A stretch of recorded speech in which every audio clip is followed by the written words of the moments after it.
Buenas noches, hermanos, sean todos bienvenidos. Vamos a preparar nuestro corazón para que Dios nos hable por medio de su palabra. Vamos a orar, hermanos.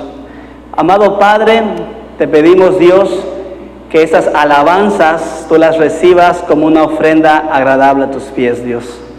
Padre, gracias porque podemos venir un día más y glorificar tu santo nombre, Señor. Pudiéramos estar en cualquier otro lugar, Señor, pero preferimos estar delante de tu presencia, Señor.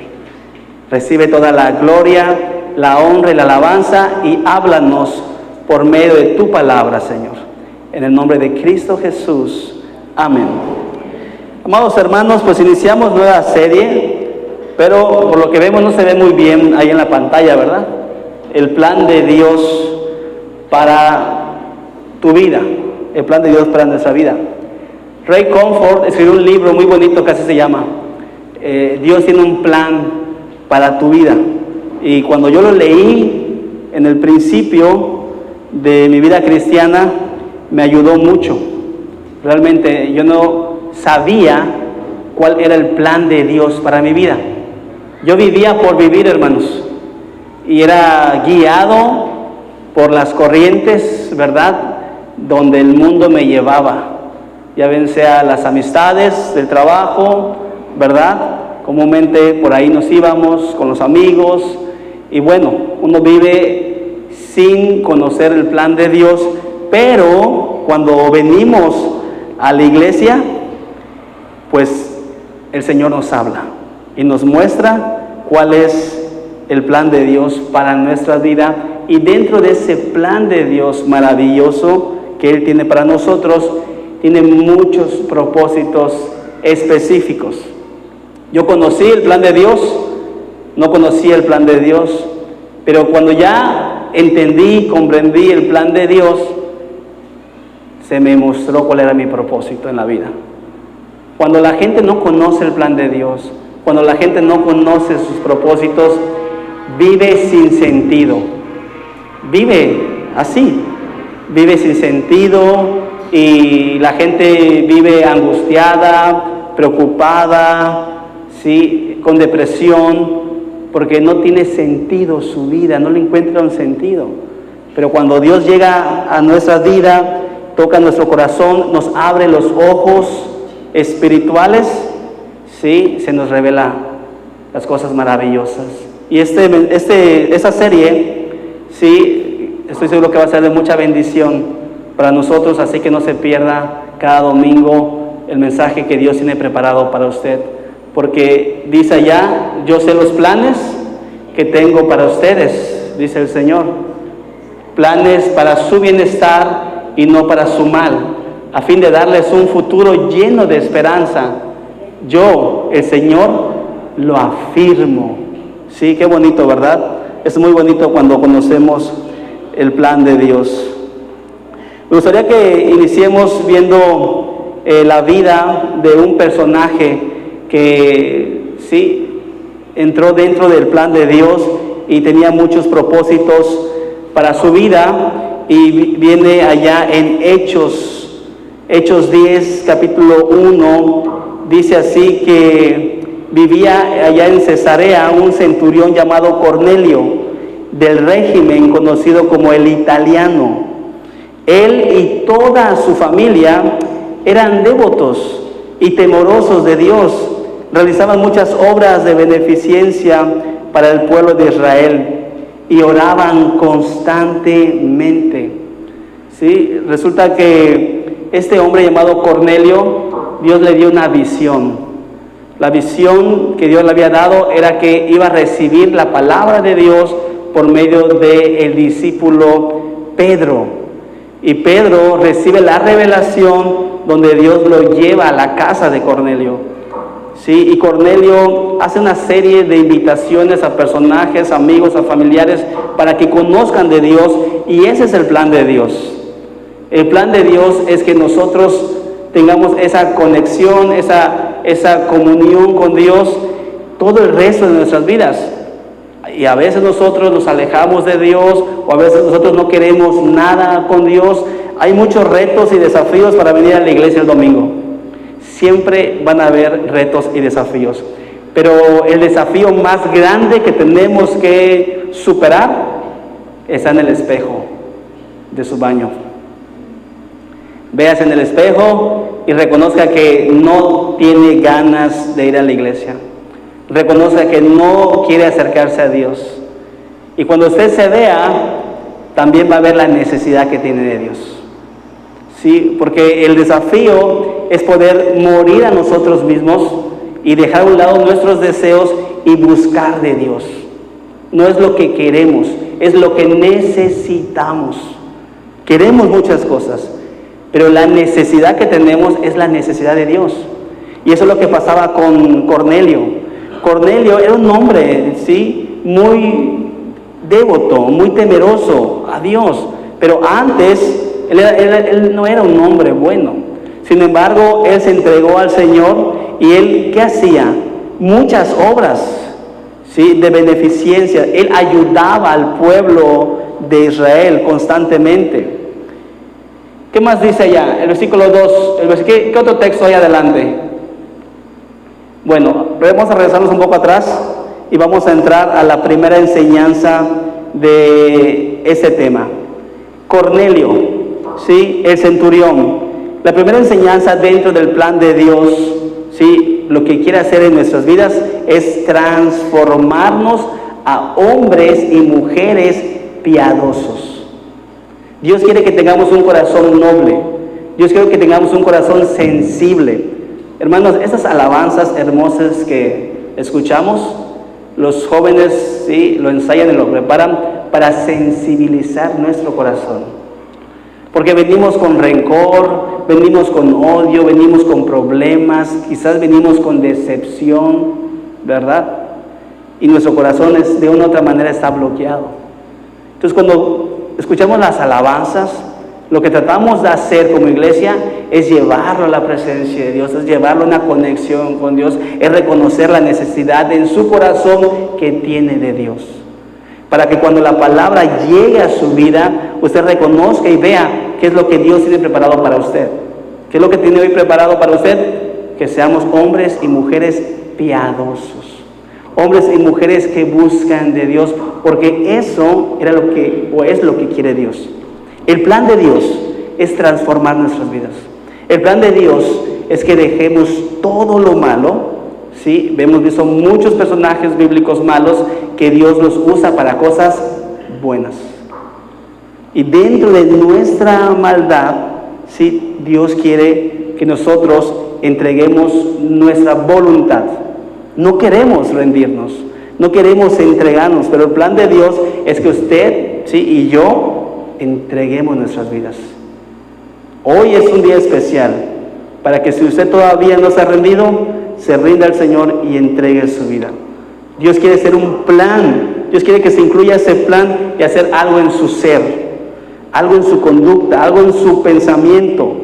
Esa metamorfosis es necesario en nuestras vidas. No siempre vamos a ser orugas, ¿sí? Algún día tenemos que salir de ese estado. Usted puede ver a esas personas, ¿sí?, que están en la drogadicción, en el alcoholismo, en la prostitución, en el homosexualismo, lo que sea, ¿sí? Están en un estado, ¿sí?, donde Dios quiere transformar sus vidas, quiere crear algo en ellos. Y eso lo entendía muy bien el salmista. El salmista tenía bien en claro que necesitaba cambiar su vida. Vamos a ver el Salmo 51, 1 y 2. Dice: ten compasión de mí, oh Dios. ¿Sí es así? Así. Ten compasión de mí, oh Dios, conforme a tu gran amor, conforme a tu inmensa bondad. Borra mis transgresiones, lávame de toda mi maldad, límpiame de mi pecado. ¿Sí? El plan de Dios, ¿sí?, lo que Dios quiere para nuestras vidas es que haya un cambio, una transformación, que seamos hombres y mujeres piadosos de Dios, que aman a Dios. Y el salmista dice: Señor, ten compasión de mí, porque no soy bueno. ¿Sí? Todos los días le fallamos a Dios. Todos los días tenemos malos pensamientos, todos los días nos enojamos, todos los días insultamos, todos los días, qué sé yo, todos los días nos alejamos del plan de Dios. Entonces vamos a venir delante de Dios y digámosle, ten compasión de mí, oh Dios, conforme a tu gran amor. ¿Sí? Dios es amoroso, Dios es amor, dice Juan. ¿Sí? Dios es amor, conforme a tu inmensa bondad. Hemos experimentado el amor de Dios, conocemos la bondad de Dios, conocemos nuestra maldad. Pidámosle a Dios que actúe a favor de nosotros. Pidámosle a Dios perdón. Es lo que está haciendo el salmista. Borra mis transgresiones. ¿Qué cosas hemos hecho que hemos ofendido a Dios? ¿Qué cosas hemos hecho que le ha desagradado a Dios? Digámosle al Señor, Señor, borra mis transgresiones. No he sido buena persona, no me he portado bien, me he alejado de tu plan, no he querido rendirme ante ti. Borra mis transgresiones, lávame de mí. ¿Quién está hablando allí? El salmista, sí, el rey David, el hombre conforme al corazón de Dios. Había pecado, se sentía mal, había remordimiento en su corazón, pero algo no lo dejaba estar tranquilo. Reconocía la necesidad de Dios. Yo no sé cuántos de los que estamos aquí reconocemos la necesidad de Dios en nuestras vidas. ¿Verdad que sí? Y si estamos aquí hoy en esta noche, es porque necesitamos de Dios. Es porque necesitamos decir, Señor, lávame de toda mi maldad, límpiame de mi pecado. Señor, te necesito que me ayudes, no puedo cambiar. No podemos cambiar, nadie nos va a cambiar, solamente Dios tiene el poder para cambiar nuestras vidas, para cambiar nuestros corazones, para cambiar nuestra mente. Ese es el plan de Dios para nosotros, que no sigamos siendo iguales. Dios quiere que seamos ejemplares, virtuosos, cristianos. Dice el texto que este hombre, sí, era un hombre que realizaba muchas obras de beneficencia para el pueblo de Israel. ¿Sí? Necesitamos demostrarle a Dios, ¿sí?, con obras que estás haciendo para el Señor. Muéstrame tus obras, ¿sí?, dice Santiago, y te mostraré mi fe. Porque la fe sin obras es muerta. No podemos decir que amamos a Dios y no hacemos nada por el prójimo. Si amas a Dios y no amas al prójimo, ¿sí? ¿Qué dice la Biblia? Somos, no les gusta esa parte, ¿verdad? ¿Qué dice la Biblia? ¿Qué somos si no amamos al prójimo y decimos que amamos a Dios? Y lo dice la Biblia. Sí, pero les cuesta trabajo, ¿verdad? Les cuesta trabajo decirlo, yo lo sé. Tenemos que mostrar que amamos a Dios. Este hombre, Cornelio, dice que hacía muchas obras de beneficencia para el pueblo de Israel. O sea, él tenía una fe activa, no tenía una fe pasiva. ¿Sí? Dios quiere que tú le sirvas. Dios quiere que tú te acerques a Él. Dios quiere que tú inviertas tiempo, fuerza, recurso, lo que puedas hacer para Dios, hazlo. Y hazlo con excelencia. Y hazlo con amor, sin quejarse. Porque Dios ama, ¿sí?, al dador alegre. ¿Qué estás dispuesto a darle a Dios? ¿Sí? Pastor, no tengo tiempo. Está bien, hermano. Otro puede ayudar. ¿Sí? Otro puede ir a la misión. Ayúdalo a que vaya a la misión. ¿Sí? Pastor, ora por él. Algo tenemos que hacer como iglesia. Tenemos que demostrarle a Dios que realmente le amamos y reconocemos que hay cosas que tenemos que cambiar y vamos a pedirle al Señor, quiero, ¿sí?, de tu plan. Necesito ponerme en tus manos y cámbiame, transfórmame, aunque me duela, pero estoy dispuesto. Te entrego mi corazón. Amén. Otro punto importante de este tema es que este hombre, en ese mismo texto, dice que oraba a Dios. ¿Cómo oraba?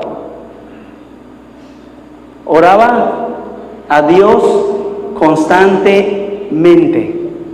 Era un hombre de oración. Era un hombre de oración. Hay muchos motivos del por qué debemos orar. Hay muchos motivos del por qué debemos orar. Hay muchas necesidades. Todos tenemos necesidades, hermanos. Todos tenemos necesidades. ¿Sí? Y muchas veces tenemos una necesidad espiritual, ¿verdad? Y necesitamos orar por nuestra vida espiritual, porque a veces no estamos bien. Sentimos ese mover de Dios y tenemos nuestras guerras espirituales entre hacer lo bueno y hacer lo malo, ¿sí? Pero hay que orar a Dios, porque dice la palabra que orar sin cesar, ¿sí? ¿Verdad? Y así el enemigo, ¿qué va a hacer? Va a huir de nosotros. Pero hay que mantener constantemente nuestra oración a Dios. Vamos a ver ese texto en el primer libro de Samuel, capítulo 1, versículos 12 al 18, dice la vida de Ana. Vamos a ver cómo oraba Ana. Mientras ella oraba, ¿cómo oraba? Largamente. Era una mujer de oración. El otro, ¿cómo oraba? Constantemente. No, Señor mío, yo soy una mujer atribulada de espíritu. No he bebido vino ni sidra, sino que he derramado mi alma delante de Jehová. O sea, ella cuando oraba, ¿qué hacía? Derramaba, ¿sí? Ella derramaba, así lo dice, ¿verdad? Derramando mi alma delante de Jehová. No tengas a tu sierva por una mujer impía, porque la magnitud de mis congojas y de mis aflicciones he hablado hasta ahora. Entonces la forma en la que ella oraba, sí, es porque tenía una gran necesidad, un gran anhelo. ¿Por qué oraba Ana? Por un hijo. Sí, ella oraba por un hijo. Ella quería y anhelaba tener un hijo. ¿Saben algo? Hay un texto en un salmo, no sé, me acuerdo si es Salmo 37:4, dice que Dios cumple los anhelos de tu corazón. Deleítate en Jehová y Él concederá las peticiones de tu corazón. Yo decía al principio que cada uno de nosotros tenemos diferentes necesidades. Cualquiera que sea, ¿sí?, tu necesidad, ponla en las manos de Dios, ¿sí? Derrama tu alma orando, amado hermano, hermana. Yo sé qué es lo que anhelas, qué es lo que deseas, qué es lo que quieres, pero derrama tu alma, dedícala a Dios un tiempo de oración. Arrodíllense en la mañana, en la noche, qué sé yo, pero oren al Señor. Pongan en sus manos, ya bien sea la enfermedad, pongan en sus manos ya bien sea la necesidad, pongan en sus manos ya bien sea la preocupación o el problema, porque solamente Él puede darnos solución. Nadie más puede darnos solución. Y a Dios le agrada que nosotros vayamos delante de Él y pongamos nuestras peticiones y ruegos, ¿sí? Cualquiera que sea, la invitación es que seamos hombres y mujeres que oran constantemente. Aquí hemos visto muchos milagros. Allá en Citilpecha había una muchachita, Valerie, hemos orado por ella. Me sorprende, y ¿saben algo? Hablé con su mamá hoy, porque me gustaría que venga a dar su testimonio aquí, de cómo estaba de enferma, ¿sí? Y hoy me dijo que ya el doctor le dio de alta, ¿sí? Dios oró su mamá, oró la iglesia. Y podemos hablar de muchos casos que quizás yo no conozca, ustedes sí conozcan aquí en esta iglesia, pero uno de ellos es Marabril. Me gustaría invitarle aquí para que escuche su testimonio de cómo estaba, ¿sí? Estaba terrible esa muchacha y Dios obró. Nosotros, ¿qué fuimos a hacer? Nada más fuimos a su casa a orar por ella. ¿Quién es la obra? Dios, ¿sí? Otro hermano, Joel, Aquí viene, no viene el hermano Joel, pero igual. Sí, estaba grave, al filo de la muerte, hermanos. Y Dios lo levantó. El poder de la oración, hermanos. Eso es lo que predicaba hoy allá en Siquilpech. Ese fue el tema. No nos cansemos de orar. Sí, oremos al Señor por cualquier situación, cualquiera que sea. Pongámoslo en las manos de Dios. Amén. Dentro del plan de Dios, sí, esos son sus propósitos. Que nosotros podamos confiar plenamente en Dios y Él puede hacer la obra maravillosa. Y por último, en la situación en la que estuvo este hombre llamado Cornelio, hubo un derramamiento del Espíritu Santo. Hubo una llenura del poder de Dios en los gentiles. ¿Sí? Vamos a ver, ¿hay algún texto? Hechos 10:24. A ver, ahí está.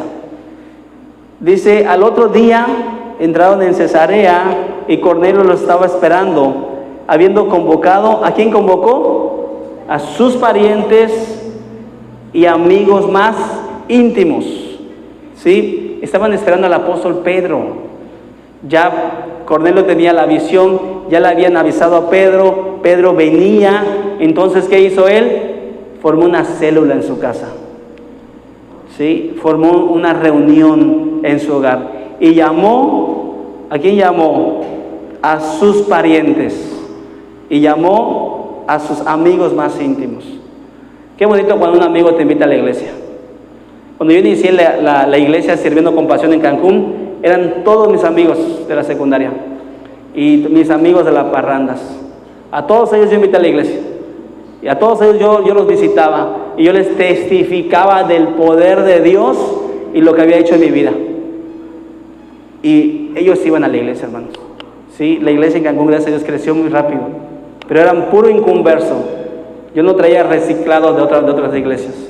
No me gusta el reciclaje. Pura gente nueva, pura gente fresca, recién convertida. Esa gente, esos hermanos, sí, realmente experimentaron un mover de Dios tremendo. Hasta la fecha de hoy están sirviendo en la iglesia. Sí, ellos están comprometidos en la iglesia. Eso es lo que hizo Cornelio. Invitó a sus amigos, invitó a sus familiares. No se cansen de invitar a sus seres queridos. Yo sé que hay muchas mamás que invitan a sus hijos, luego sus hijos no quieren venir a la iglesia. Yo sé que aquí hay muchos amigos que invitan a otros amigos, ¿verdad? Y a veces le dicen que no. No se cansen de invitarles. Inviten a sus seres queridos. Cornelio invitó, convocó a sus parientes. ¿Quiénes serán sus parientes? Primos, primas, tíos, hermanos, papás y a sus amigos más íntimos. Entonces Pedro llega y empieza a predicar la palabra de Dios. ¿Se acuerdan de Pedro? Cómo tiene un gran poder para la predicación. Y dice el versículo 44, vean lo que dice. A ver si está ahí, a ver si durmió ahí está. Dice, mientras aún hablaba Pedro esas palabras, ¿qué sucedió? El Espíritu Santo cayó sobre todos los que oían la predicación, el discurso. ¿Sí? Pedro era usado por Dios con gran poder, hermanos. La primera predicación que Pedro dio fue cuando se convirtieron 3,000 personas. Tenía un gran poder, ese espíritu era movido por Dios y la gente se convertía. En ese momento hubo conversión y los fieles de la circuncisión que habían venido con Pedro se quedaron, que vimos el gran poder de Dios, hemos visto el gran poder de Dios. Dios puede transformar a las personas. Dios está interesado en cambiar la vida de las personas, de cualquiera. Sí, ese derramamiento de Dios, esa llenura de Dios hace cambios transformadores. Yo no sé cómo dejé de fumar. De un día para otro, yo dejé tabaco. Hermanos, yo vengo de lo más bajo, yo vengo de la calle. Sí, yo no vengo yo vengo de lo más vil. ¿Y qué dice la Biblia? De lo más vil y de lo más despreciado. Así dice la palabra. Él nos ha escogido, nos ha sacado de lo más vil y de lo más... ¿Éramos trapos qué? Éramos trapos de inmundicia. Eso éramos. No éramos nada. Pero cuando venimos a las manos de Dios, ¿qué creen? ¿Qué somos? Somos hechura de Dios. Somos la obra maestra de Dios. Qué hermoso texto. Qué hermoso nos habla Dios. Saber que nos escogió, saber que nos eligió, saber que nos apartó para grandes cosas. Pero cuando estamos fuera del plan de Dios, seguimos siendo trapos de inmundicia. Cuando seguimos fuera del plan de Dios, no somos nada, hermanos. Por eso me da tristeza a mí cuando un hermano se aleja, cuando un hermano ya no viene a la iglesia. Y le pregunto, ¿cómo estás, hermano? Bien. No es cierto. Yo sé que no estás bien. Porque alejado de Dios, nadie puede estar bien. ¿Y saben algo? Cornelio llamó a sus amigos. Cornelio llamó a su gente que amaba. Y hubo un derramamiento. Dice que mientras Pablo estaba dando esas palabras, vino el Espíritu Santo y cayó sobre ellos. Dios va a usar todos los medios. Dios va a usar cualquier persona para hablarte. Dios va a usar cualquier material. Sí, me encanta el devocional, cómo los jóvenes están escribiendo el devocional. Dios lo está usando. Aunque algunos no me pagan, yo lo pago, ¿verdad? No importa. Pero vale la pena invertir en ellos. Vale la pena pagar. Porque Dios usa cualquier medio. Dios usa la iglesia. Dios puede usar el congreso. Sí, un congreso de jóvenes. Dios puede usar un ministerio. Dios puede usar cualquier cosa. Pero el derramamiento del Espíritu Santo en nuestras vidas va a llegar. ¿Sí? El toque del Señor, sí, va a llegar. El kairos del Señor va a llegar. Por eso yo les invito, amados hermanos, que estemos dispuestos, ¿sí?, a unirnos al plan de Dios, a ese plan maravilloso que nos hace la invitación para ser instrumentos en sus manos y poder experimentar ese poder, esos cambios, donde vamos a estar asombrados de lo que Dios puede hacer en tu vida. Amén. Vamos a orar. Amado Padre, gracias, Señor, porque eres tú el que habla. Es tu palabra, Dios, el que nos invita a venir a tus pies. Gracias, Padre, porque tú eres bueno, eres bondadoso, eres fiel, Señor. Yo te pido que en esta noche, Señor, haya un derramamiento, Señor. Que haya un derramamiento del Espíritu Santo. Tú sabes quiénes son aquellas personas que tú has traído en este lugar, Señor. Tú conoces nuestros corazones. Tú sabes quiénes estamos más necesitados de ti, Señor. Padre, llénanos de tu santidad. Te necesitamos, Dios. Reconocemos que sin ti no somos nada, Padre. Que en esta noche, cuando salgamos de este lugar, salgamos transformados, Señor. Padre, que podamos confiar plenamente en ti. Que todas nuestras necesidades, que todos nuestros anhelos y deseos lo podamos poner en tus manos, Señor. Y que tú obres de una manera poderosa, Señor. Milagrosa. Porque eres un Dios Shaddai, un Dios todopoderoso. Recibe siempre toda la gloria, la honra y la alabanza. Y nos ponemos en tus manos, Padre. En el nombre de Cristo Jesús. Y decimos, amén.